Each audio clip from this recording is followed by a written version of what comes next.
সুস্থ জীবনের জন্য পানি খাওয়ার উপকারিতা। পানি হল জীবনের মূল ভিত্তি। আমাদের শরীরের প্রায় ৭০ ভাগই পানি দিয়ে তৈরি। তাহলে কেন নিয়মিত পর্যাপ্ত পানি পান করা এত গুরুত্বপূর্ণ? প্রথমত, পানি শরীরকে হাইড্রেট রাখে। এতে ক্লান্তি, মাথা ঘোরা আর ত্বক শুষ্ক হয়ে যাওয়া প্রতিরোধ হয়। দ্বিতীয়ত, পানি হজমে সহায়তা করে, খাবার ভাঙতে সাহায্য করে, কোষ্ঠকাঠিন্য দূর করে। তৃতীয়ত, পানি শরীরের টক্সিন বের করে দেয়, কিডনি ভালোভাবে কাজ করে এবং শরীর বিষমুক্ত থাকে। চতুর্থত, পানি মস্তিষ্ককে সক্রিয় রাখে, মনোযোগ, স্মৃতি আর মুড ভালো হয়।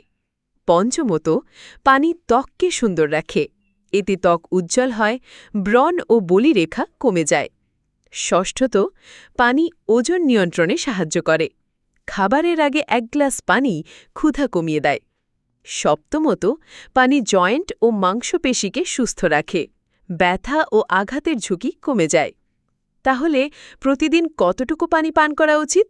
প্রায় ২.৫ থেকে ৩ লিটার। তবে শারীরিক পরিশ্রম, আবহাওয়া এবং স্বাস্থ্যের ওপর নির্ভর করে এ পরিমাণ কম বেশি হতে পারে। ছোট্ট কিছু টিপস। সকালে ঘুম থেকে উঠে ১ গ্লাস পানি পান করুন। মিষ্টি পানীয়র বদলে বিশুদ্ধ পানি বেছে নিন। সবসময় সাথে পানি রাখুন। মনে রাখবেন, পর্যাপ্ত পানি পান করা মানে শরীর আর মনের জন্য সব